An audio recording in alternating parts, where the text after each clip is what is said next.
him. Finally has some guys that are healthy, and you could just tell he's been through it this year. And a team that's starting to get healthy, at the right time as ACC play begins. We go to the heavyweight division now. Connor Barket for Duke against Ryan Catka for UVA. And this could be one of those matches that we see later in the season as we get to ACCs or to NCAAs. I don't think this is the last time these two will see each other. And you could just tell I already was excited about this one. I'm even more excited from the first 30 seconds. Catka, the transfer from Navy. Of course, as you mentioned at the top of the broadcast, his brother having a tremendous career at Virginia Tech. So a good wrestling lineage there. Catka was the starter for Navy last year at 285. And Barket with the takedown gets the 3 points for Duke. This is a big match for Barket. Catka ranked 33rd in the country. Barket's finally finding his groove. He could get a big confidence booster and a big win for Duke in this match. Barket's won 5 of his last 6 matches overall. The 1 point there for Catka, by the way. Another look at the takedown from a moment ago. Just a perfect single leg. Tries to get the whizzer in. He slips out of it. Gets to the other ankle for 3.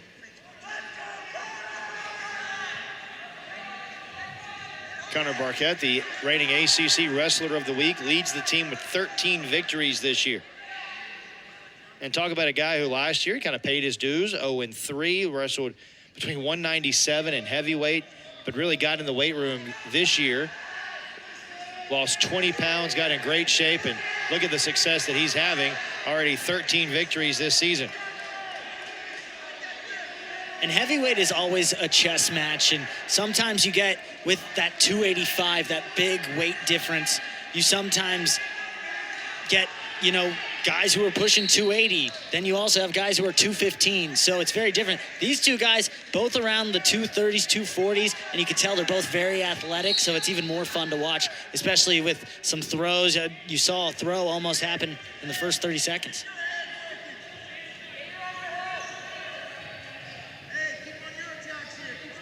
Coach Garland really happy with the performance he's gotten from Catka so far this year as well. Says, he's really stepped up. Obviously helps when you got a brother wrestling, grow up wrestling against each other, which I thought was an interesting caveat. A side story, Coach Garland is a twin, and he's 0-3 all the time against his twin brother.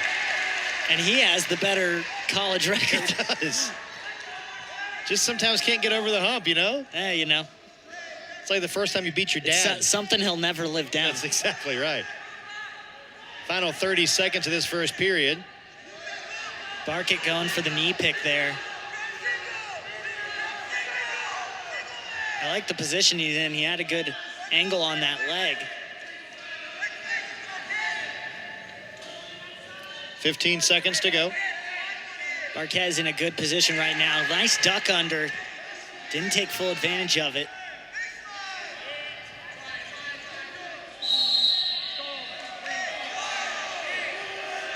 Back to neutral here.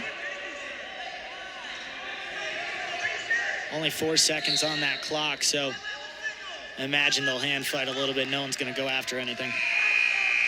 What's your synopsis of this one after the first period? Well, that one's fun. I'm excited for the next two because these two are so evenly matched. I mean, I know there's a 33 next to Catka, but with the way Barket's been wrestling as of late, he's right up to that level, and he's from West Lafayette, Indiana. A lot of great wrestlers in that area in the Midwest. Obviously, Catka's from Pennsylvania, which, oh, yeah. We all know Pennsylvania wrestling. So, just a great matchup here. Barket trying to get the 1 point for the escape here. Already leading 3-1, and he does get the point.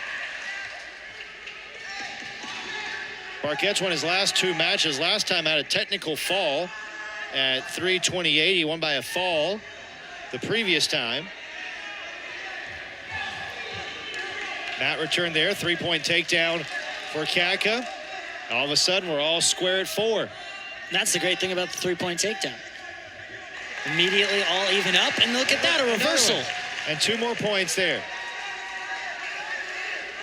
2 points on the reversal from Barket. Blink and you'll miss that one, but now he's in control. Gets some riding time. Trying to eat it off of what Catka already gained. really negligible now. 0 on the riding time and out. So we return to neutral here. Look at this little sequence here. The takedown followed by the reversal. And a nice single leg gets in. Perfectly executed trip.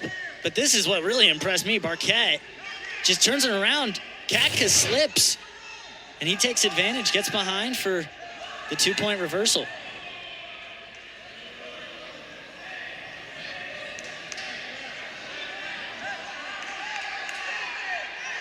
Long conversation here.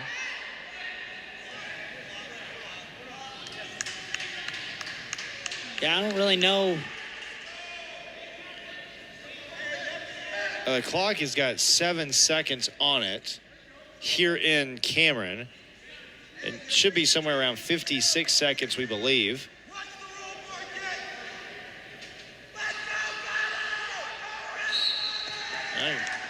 I guess we're going to go with 7 here. And that will do it.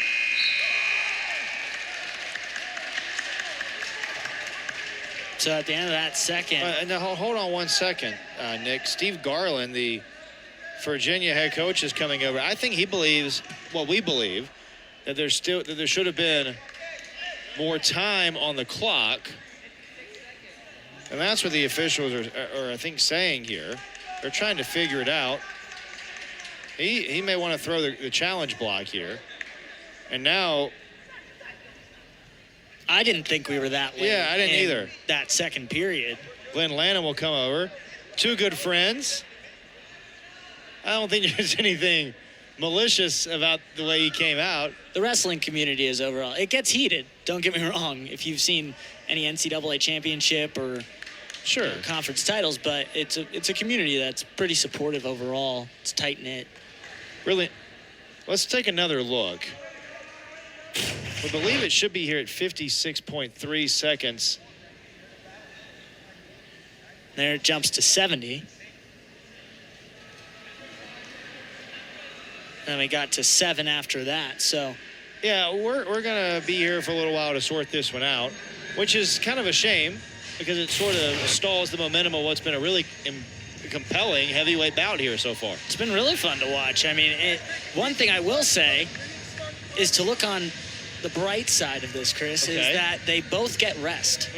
So rather than, you saw how hard Barket was breathing when they were about to get going again in that second period. So now they both get a chance to catch their breath, get some energy back, and now you're going to have a second and third period where they're not fully good to go because they did just wrestle that first, but feeling a lot more energized than they would have. Take me inside these conversations that both coaching staffs are having with their respective heavyweights. What do you think the UVA staff is telling Catka here?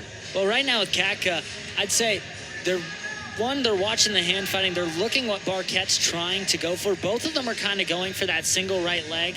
I just saw one of the UVA coaches kind of motion a trip, so they're trying to help him be aware of the feet placement, most likely, of Barket. Take advantage of when his leg is in close to you. Like I said, you're always trying to work those angles. So just trying to coach him up based on that first, period and a half on what they're seeing from Barket, because that's the difference also of college wrestling. A lot of times in high school, you're walking onto the mat, you've never seen the guy you've wrestled before in your life. And they're studying film, they're looking at it, they're seeing the tendencies. So they're just trying to emphasize those things right now, because when you're in a match, the best wrestlers can keep their mind in it. They're in it the whole way. They're watching. They can, sense those types of things. But a lot of times, your mind kind of goes clear because you're just using every ounce of energy and strength that you have in that moment. We talked about how good Connor Barket has been for Duke. Catka has been equally as good for UVA. He's won 4 consecutive matches and had a major decision over a wrestler from Wisconsin last time out as well. We know the pedigree of that Wisconsin program. We do. I mean, one of the best. They're undefeated so far this year. UVA's never beaten them in a duel in the history of their program. And to get a win over any wrestler from the Big Ten, and especially Wisconsin, is always something to be proud of. And you look at Catka, there's been a lot of commonality between guys they've faced, but Catka's just done much. Like Peyton Peyton McComas, they both faced him, one in January on the 6th for Catka, and then on the 16th for Barket. Well, they both got the win, but it was a 20-5 win for Catka. So he knows how to stack up the points. He can really take advantage when it's given to him. But Barket's doing really well, as hopefully looks like we're about to get back underway. Yeah, it looks like we're going to settle on 49. We were at 50-something, and now we're down to 49. So whatever it is, everyone seems to be satisfied. So they ate the 7 off. They did. So now 6-4. There remains the lead here for the Blue Devil. Now 6-5 as Catka gets the 1 point for the reversal and the escape and gets back to neutral. And now looking for the takedown. Look at Barket going to play a little bit of defense here. Well, and Catka slipped on the leg. Now the reshot.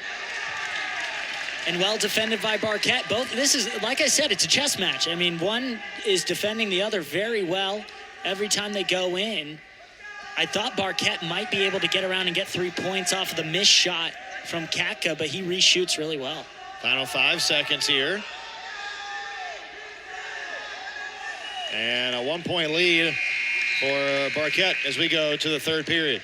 It all comes down to the third. As it should. That's what you want to see, especially in a heavyweight match that I think is really the headliner of this duel. They're going to possibly go the distance, and it's 6-5. So, this is anyone's match right now.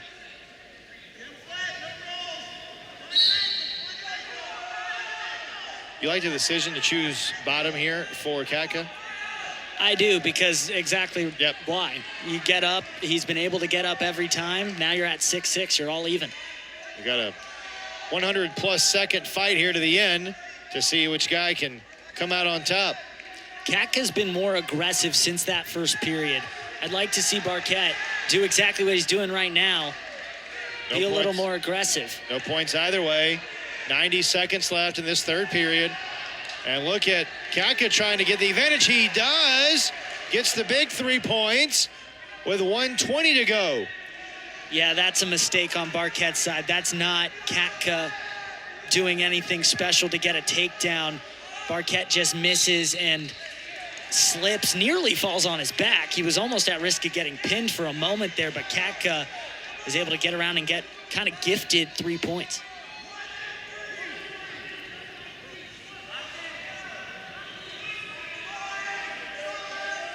But there's still an opportunity here for Barket, especially with 110. Plenty of time. But if he can get up and get a takedown, he'll be up 1. He got the 1 point there for the escape. Now he's got a minute.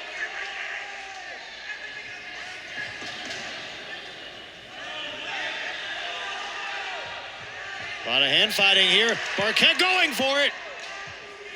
Almost had it there.